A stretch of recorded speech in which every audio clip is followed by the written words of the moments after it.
YS Rajasekhara Reddy కుటుంబాన్ని జగన్మోహన్ రెడ్డి నిట్ట నిలువున చీల్చాడా? దానికి విజయమ్మే సాక్ష్యమా అంటే అవుననే సమాధానం ఇస్తుంది ఆంధ్రప్రదేశ్ కాంగ్రెస్ పార్టీ అధ్యక్షురాలు వైఎస్ షర్మిల. ఇక ఈ అంశానికి సంబంధించి మనతో మాట్లాడేందుకు ప్రముఖ సీనియర్ జర్నలిస్ట్, ప్రముఖ రాజకీయ విశ్లేషకులు సిఎస్ రావు గారు మనతో ఉన్నారు. ఆయనతో మాట్లాడదాం. Sir hi sir. Hello Krishna. Sir, YSR కుటుంబాన్ని నిట్ట నిలువున చీల్చింది జగన్మోహన్ రెడ్డి. అందుకు సాక్ష్యం విజయమ్మ మా కుటుంబం అంటూ కూడా వైఎస్ షర్మిల గారు జగన్మోహన్ రెడ్డి మీద కొన్ని షాకింగ్ కమెంట్స్ అయితే చేశారు. ఏంటి సార్ ఆ కమెంట్స్ వెనక ఆవిడ ఉద్దేశం ఏంటి అంటే ఏం చెప్తారు? ఒకటి, ఆమెని నిజంగా కదిలిచ్చారు. ఒక భాషలో చెప్పాలంటే ఆమెని గెలుక్కున్నారు జగన్మోహన్ రెడ్డి. ఎలా గెలుక్కున్నారు అని అంటే, అసలు వైఎస్ కుటుంబాన్ని చీల్చేసింది కాంగ్రెస్ పార్టీ. ఆంధ్రప్రదేశ్ రాష్ట్రాన్ని విడగొట్టినటువంటి కాంగ్రెస్ పార్టీ ఇప్పుడు వైఎస్ ఫ్యామిలీని కూడా చీల్చేసింది. ఆ కాంగ్రెస్ పార్టీయే విభజించి పాలించు అనేటువంటి సూత్రాన్ని అవలంబిస్తుంది. పైన దేవుడు చూస్తున్నారు. దేవుడు ఏ రోజుకైనా సరే కాంగ్రెస్ పార్టీని శిక్షిస్తుంది అనేటువంటి ఒక శపథం ఆయన చేయడం జరిగింది జగన్మోహన్ రెడ్డి. ఎక్కడ చేశాడు? తిరుపతిలో జరిగినటువంటి ఎడ్యుకేషన్ సబ్మిట్లో ఇండియా టుడేకి ఇచ్చినటువంటి ఇంటర్వ్యూలో ఈ మాటలు చెప్పారు. అసలు ఎవరు చీల్చారు వైఎస్ కుటుంబాన్ని అనే దాని మీద ఇప్పుడు చర్చ జరుగుతుంది. చర్చ జరుగుతున్నటువంటి క్రమంలో దానికి సమాధానం షర్మిల తనదైనటువంటి శైలిలో పదునైనటువంటి పదజాలంతో అమ్మ తోడు వైఎస్ ఫ్యామిలీని చీల్చింది జగన్మోహన్ రెడ్డి, ఆయనే చేసుకున్నాడు. అంత కుటుంబం చీలిపోవడానికి కారణం జగన్మోహన్ రెడ్డి. దానికి సాక్ష్యం విజయమ్మ, దేవుడు సాక్షిగా, విజయమ్మ సాక్షిగా మా కుటుంబం జగన్మోహన్ రెడ్డి కారణంగానే కుటుంబం చీలిపోయింది అనేటువంటి వ్యాఖ్య ఆమె చేయడం జరిగింది. అంటే ఎంత ఘాటైనటువంటి పదజాలను ఉపయోగించిందంటే, జగనన్న వల్లే చీలిపోయింది అనేందుకు దేవుడు, నా తల్లి విజయమ్మే సాక్ష్యం అని చెప్పి షర్మిల చెప్పారు. ఇప్పుడు విజయమ్మ రావాలి బయటికి. విజయమ్మ బయటకు వచ్చి మీడియాకి క్లారిఫై ఇవ్వాల్సినటువంటి బాధ్యత ఆమె మీద ఉంది. ఎందుకంటే కాంగ్రెస్ పార్టీ తన కుటుంబాన్ని చీల్చేసిందని చెప్పి జగన్మోహన్ రెడ్డి చెప్పారు. వెరీ నెక్స్ట్ డే కొన్ని గంటల వ్యవధిలోనే షర్మిల బయటకు వచ్చి అమ్మ తోడుగా, విజయమ్మ సాక్షిగా, దేవుడి సాక్షిగా జగనన్న వల్లే మా కుటుంబం విడిపోయింది, జగనే చేసుకున్నాడు, నేను జగన్మోహన్ రెడ్డి అధికారంలో రావడానికి ఏ లాభాపేక్ష లేకుండా నేను పనిచేశాను అని చెప్పి విజయం చెప్తున్నారు. షర్మిల చెప్తున్నారు. అంటే దీనికి క్లారిటీ ఇవ్వాల్సింది ఎవరు? మధ్యలో దేవుడు కనపడ్డు. దేవుడు అనేవాడు, దేవుడి మీద శబ్దం చేశాడు. దేవుడి మీద శబ్దం చేశాడు ఆయన కూడా. దేవుడు చూస్తున్నాడు, పైన ఒక శక్తి ఉంది.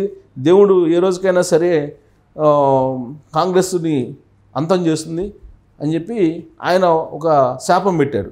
శబ్దం కాదు, శాపం పెట్టాడు ఆయన. ఈమె కూడా దేవుడి మీద సాక్ష్యం చేసి కనిపించినటువంటి దేవుడు కాబట్టి కనిపించేటువంటి విజయమ్మ వీళ్ళిద్దరి మధ్య ఏం జరిగింది అనేది చెప్పాలి, రాష్ట్ర ప్రజలకు చెప్పాలి, తెలుగు సమాజానికి చెప్పాల్సిన బాధ్యత విజయమ్మ మీద ఉంది. లేదంటే జగన్ చెప్పింది నిజమా, లేకపోతే షర్మిల చెప్పింది నిజమా అని చెప్పి చర్చ అయితే మొదలైంది కదా.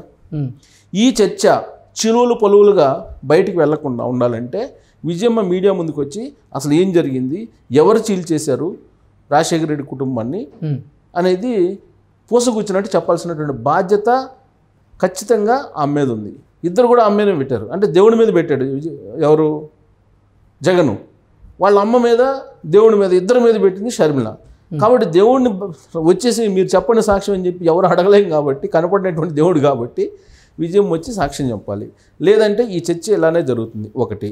రెండు, అసలు మన విశ్లేషణ చేసుకుంటే అసలు రాజశేఖర రెడ్డి కుటుంబాన్ని చీల్చింది ఎవరు అనేటువంటి ఒక విశ్లేషణ కనుక చేసుకుంటే కనుక, కుటుంబం ఎప్పుడు విడిపోయింది?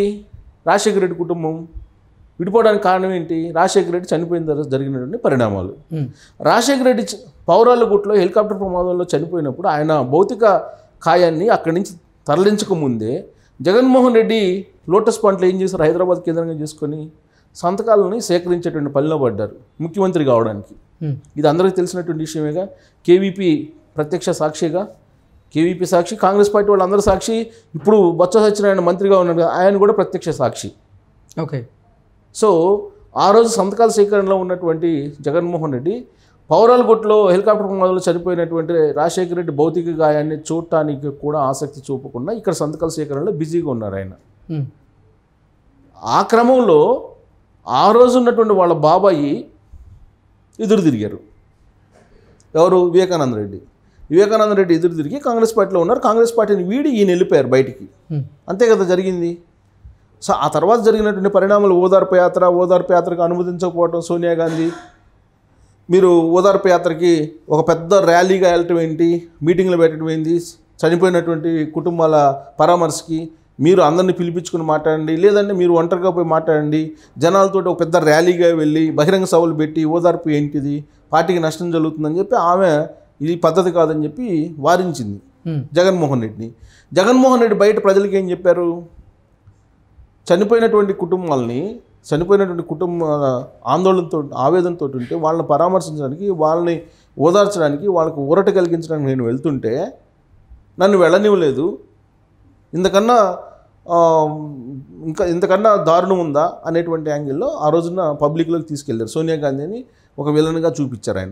చూపించి ఆయన కాంగ్రెస్ పార్టీ నుంచి బయటకు వచ్చి కొత్త పార్టీ పెట్టుకొని కాంగ్రెస్ పార్టీ ఎమ్మెల్యేలుగా ఉన్నటువంటి వాళ్ళని సుమారుగా 27 మందినో 25 మందినో చీల్చి ఆ తర్వాత ఉప ఎన్నికలకు వెళ్ళారు. అది వచ్చిన వాళ్ళలో ఒక ఇద్దరు తప్ప మిగతా వాళ్ళందరూ గెలిచారు. ఆ తర్వాత ఆయన పార్టీ కొనసాగుతూ ఉంది. తర్వాత రాష్ట్రం విడిపోయింది. అసలు రాష్ట్రాన్ని విడదీసింది కాంగ్రెస్ పార్టీ అని చెప్పి చెప్తున్నాడు ఆయన. ఫస్ట్ అదే కదా, రాష్ట్రాన్ని విడదీసినటువంటి కాంగ్రెస్ పార్టీ కుటుంబాలను కూడా విడదీస్తుంది అని చెప్పి కదా ఆయన అంది. రాష్ట్రాన్ని విడదీయటానికి అంగీకరించినటువంటి పార్టీ ఏదైనా ఉందా? ఒక్క సిపిఎం మినహా అన్ని పార్టీలు అంగీకరించి, ఇంక్లూడింగ్ వైఎస్ఆర్ కాంగ్రెస్ పార్టీ. ఆ రోజు ఉన్నటువంటి జగన్మోహన్ రెడ్డి కొత్త పార్టీ రాజ్యాంగంలోని నిబంధన 6 ప్రకారం రాష్ట్రాన్ని విడదీయచ్చు అని చెప్పి ఒక సూచన చేసింది జగన్మోహన్ రెడ్డి. చాలా ఈజీగా రాష్ట్రాన్ని విడదీసేయచ్చు నిబంధన 6 ప్రకారం అని చెప్పి ఆయన ఆ రోజు చెప్పారు. ప్రణబ్ ముఖర్జీ కమిటీకి అందరూ లెటర్లు ఇచ్చారు, అన్ని పార్టీలకు సంబంధించి లెటర్లు ఇచ్చారు. కాంగ్రెస్ పార్టీ మీదనే ఎందుకు ఈ అపవాదుని మోపుతున్నారు? కాంగ్రెస్ పార్టీ వల్లే రాష్ట్రం విడిపోయిందని చెప్పి ఎందుకు చెప్తున్నారు? మరి ఎందుకు లెటర్లు ఇచ్చారు వీళ్ళందరూ? బీజేపీ విడగొట్టలేదా? చిన్న రాష్ట్రాలకి మేము అనుకూలం అని చెప్పి అసలు బీజేపీ ఎప్పుడో మేనిఫెస్టోలో పెట్టింది కదా. మేనిఫెస్టోలో ఎప్పుడో పెట్టింది, 96లోనే పెట్టింది, కాకినాడ తీర్మానంలోనే పెట్టింది. ఫస్ట్ అసలు రాజేసిందే బీజేపీ. చిన్న రాష్ట్రాలను విడగొట్టాలి అనేటువంటి కాన్సెప్ట్ని తీసుకొచ్చిందే బీజేపీ. కానీ ఉత్తరప్రదేశ్ని మాత్రం అన్ని రాష్ట్రాల కన్నా పెద్ద రాష్ట్రాన్ని మాత్రం విడగొట్టల. ఆ రోజు మాయావతి 4 రాష్ట్రాలకు విభజించని అసెంబ్లీలో తీర్మానం చేసినప్పటికీ ఉత్తరప్రదేశ్ని మాత్రం విభజించలే ఇప్పటి వరకు. కానీ ఆంధ్రప్రదేశ్ని మాత్రం విడదీశారు. ఆ విడదీసిన దాంట్లో రాజకీయ కుట్ర ఉంది, ఉత్తర భారతదేశానికి సంబంధించిన నేతల కుట్ర ఉందని చెప్పి ఇవాళకి కూడా వినిపిస్తూ ఉంది. ఆ రోజున రాష్ట్రాన్ని ఎప్పుడో 69లోనే విడగొట్టాలంటే ఇందిరాగాంధీ విడగొట్టకుండా ఆపేసింది అని చెప్పి చరిత్ర చెప్తోంది. ఇప్పుడు కేవలం కాంగ్రెస్ పార్టీ విడగొట్టింది అని చెప్పి జగన్మోహన్ రెడ్డి చెప్తున్నారు కదా. ఈయన సమైక్యాంధ్ర కోసం ఏం చేశారు? సమైక్యాంధ్రకి చివరి నిమిషంలో విడగొట్టే సమయంలో ఉద్యమాలు చేశారు, అంతే కదా ఈయన చేసింది. సో ఆ రోజున అసెంబ్లీని కూల్చేయడానికి అవకాశం ఉంది. 170 మందితో ఆ రోజున సంతకాలు అనుకూలంగా ఉన్న 170 మందితో సంతకాలు పెట్టుకున్నటువంటి జగన్మోహన్ రెడ్డి ఆ రోజు ఉన్నటువంటి కాంగ్రెస్ పార్టీ ప్రభుత్వాన్ని రాష్ట్రంలో కనుక డిజాల్వ్ చేయించినట్టయితే ఆ రోజు మళ్ళీ ఎలక్షన్కి వెళ్ళిన వాళ్ళు రాష్ట్రం విడిపోయిండేది కాదుగా. నువ్వు డిజాల్వ్ చేయకుండా మా నాన్న కష్టం మీద ఏర్పడినటువంటి ప్రభుత్వాన్ని నేను కోల్చను అని చెప్పి నువ్వు ఆ ప్రభుత్వాన్ని కంటిన్యూ చేసి ఆ ప్రభుత్వం రాష్ట్ర విభజన బిల్లుని పెడితే సపోర్ట్ చేసి పంపించారు కదా. సపోర్ట్ చేసి పంపించినప్పుడు ఏం చేస్తున్నారు ఈ పార్టీ? నీకు ఆ ప్రభుత్వాన్ని డిజాల్వ్ చేయడానికి కానీ లేదంటే ఆ ప్రభుత్వాన్ని కూల్చడానికి కానీ అవకాశం ఉంది కదా. రాష్ట్రాన్ని విడదీస్తున్నారని చెప్పి నీకు బాధ ఉంటే నిజంగా ఈ ప్రభుత్వాన్ని గద్దెదించవచ్చు కదా. ఈ ప్రభుత్వాన్ని గద్దెదించేటువంటి సత్తా శక్తి నీకుంది కదా. ఆ రోజు సంతకాలు రాజశేఖర రెడ్డి చనిపోగానే సంతకాలు సేకరించావు కదా సీఎం కావడానికి. నీకు మద్దతు ఉంది కదా, 70 మంది ఎమ్మెల్యేలు మద్దతు ఉంది కదా. ఆ రోజున ఆల్మోస్ట్ 70 మంది ఉంది మద్దతు. ఆయన ఏం చెప్తే అది వినేవాళ్ళు. లేదు రాష్ట్రం డిజాల్వ్ చేద్దాం అసెంబ్లీని అని చెప్పి రండి అని అంటే ఇంకా ఎక్కువ వచ్చే అవకాశం ఉంది ఆ రోజు ఇంకా ఎక్కువ వచ్చే అవకాశం ఉంది. మరి నువ్వు ఎందుకు వెళ్ళలేదు? ఇన్ని చేసి రాజ్యాంగంలో ఉండేటువంటి నిబంధన 6 ప్రకారం, ఆర్టికల్ 6 ప్రకారం, కాన్స్టిట్యూషన్లో ఉండేటువంటి ఆర్టికల్ 6 ప్రకారం ఈజీగా రాష్ట్రాన్ని విడగొట్టచ్చు, ఎందుకు దీన్ని ఇంత రాద్ధాంతం చేశారని చెప్పి ఆయనే చెప్పారు వైఎస్ఆర్ కాంగ్రెస్ పార్టీ వాళ్ళు. మరి ఇంత క్లూ ఇచ్చే రాష్ట్రాన్ని విడగొట్టిన తర్వాత రాష్ట్రం విడగొట్టినటువంటి పాపాన్ని ఒక కాంగ్రెస్ పార్టీ మీద ఎందుకు వేస్తున్నారు జగన్మోహన్ రెడ్డి? అయిపోయింది. రాష్ట్రాన్ని విడగొట్టినటువంటి కాంగ్రెస్ పార్టీ ఇప్పుడు కుటుంబాన్ని విడదీస్తుంది, కుటుంబాన్ని చీల్చేస్తుంది అని చెప్పి ఆయన చెప్తున్నారు. ఆ రోజు బాబాయిని వ్యతిరేకించినటువంటి అసలు జగన్మోహన్ రెడ్డి ఎంపీ కావడానికి బలవంతంగా రాజీనామా చేయించింది ఎవరు? వివేకానంద రెడ్డి చేత. జగన్మోహన్ రెడ్డే కదా అని వాళ్ళ కుటుంబ సభ్యులు తెలిసి మనంగా చెప్పేది. జగన్మోహన్ రెడ్డి ఎంపీ కావడానికి అప్పుడు ఎంపీగా ఉన్నటువంటి వివేకానంద రెడ్డిని రాజీనామా చేయించింది ఎవరు అనేది షర్మిల చెప్తారు కదా అడిగితే. షర్మిలకు అన్నీ తెలుసు కదా. ఆ రోజు నుంచి స్టార్ట్ అయింది. ఆ తర్వాత ఈయన మీద ఆయన పోటీ చేయించి కాంగ్రెస్ పార్టీ పోటీ చేయించలా, నేనే పోటీ చేస్తానని చెప్పి ఆయన వెళ్ళాడు. ఆ రోజున వాళ్ళ బాబాయ్ పోటీ చేశాడు. ఇప్పుడు వాళ్ళ బాబాయ్ లేడు. మరి వాళ్ళ బాబాయ్ మర్డర్కి కారణం ఎవరు అనేది సిబిఐ చెప్తుంది కదా. మరి కుటుంబంలో కలహాలు పెట్టింది ఎవరు? చంపేదాకా మా బాబాయిని గొడ్డలతోటి చంపేదాకా కాంగ్రెస్ పార్టీ చేసిందా? సో ఇవన్నీ వాస్తవాలు ఎవరికి తెలియదు అనుకుంటే ఎలా? ఇప్పుడు షర్మిల చెప్తుంది వాస్తవాలన్నీ, ఇవన్నీ కూడా బయటికి తీస్తున్నారు. ఇంకా గొడ్డలపూడి దాకా రాలా షర్మిల. పీసీసీ అధ్యక్షురాలు అయిన తర్వాత గొడ్డలపూడి దాకా రాలా, వస్తారు ఇప్పుడే కదా. ఇప్పుడు ఆల్మోస్ట్ గోదావరి జిల్లాల దాకా వచ్చినట్టున్నారు. ఇప్పుడు మళ్ళీ కడప, కర్నూలు ఎంటర్ అయితే అప్పుడు వస్తుంది గొడ్డలపూడి వ్యవహారం. ఇప్పుడు స్టార్టింగ్లో ఉంది. సో కాబట్టి ఇప్పుడు ఆమె అమ్మ తోడు అని చెప్పి సాక్ష్యం చెప్పారు కాబట్టి, అమ్మ తోడు అని చెప్పి విజయమ్మ మీద ప్రమాణం చేసి చీల్చడానికి అసలు కాంగ్రెస్ పార్టీకి సంబంధం లేదు. మా కుటుంబం చీలిపోవడానికి కాంగ్రెస్ పార్టీకి సంబంధం లేదు. మా కుటుంబాన్ని చీల్చేసింది జగన్ అన్న అని చెప్పి క్లియర్గా చెప్తుంది కదా షర్మిల.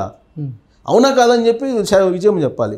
చెప్పకపోతే ఆ కుటుంబం మొత్తాన్ని తెలుగు ప్రజలు దోషిగా చూసేటువంటి అవకాశం ఉంది. అసలు ఎవరిది అబద్ధం, ఎవరిది నిజం అనేది ఈ చర్చ అయితే ఆగదు. ఇంతటితోటి ఇది కంటిన్యూ అవుతుంది. ఇక రాబోయే రోజుల్లో ఇదే చర్చ తెలుగు రాష్ట్రాల్లో కొనసాగేటువంటి అవకాశం ఉంది. కాబట్టి దీన్ని ఏది నిజం ఏది అబద్ధం అనేది విజయమ్మ చెప్పాల్సినటువంటి బాధ్యత, ఆమె గురుతర బాధ్యత, ఒక తల్లిగా బాధ్యత కూడా ఉంది. కాబట్టి ఆమె వస్తుందని చెప్పి మనం ఆశిద్దాం.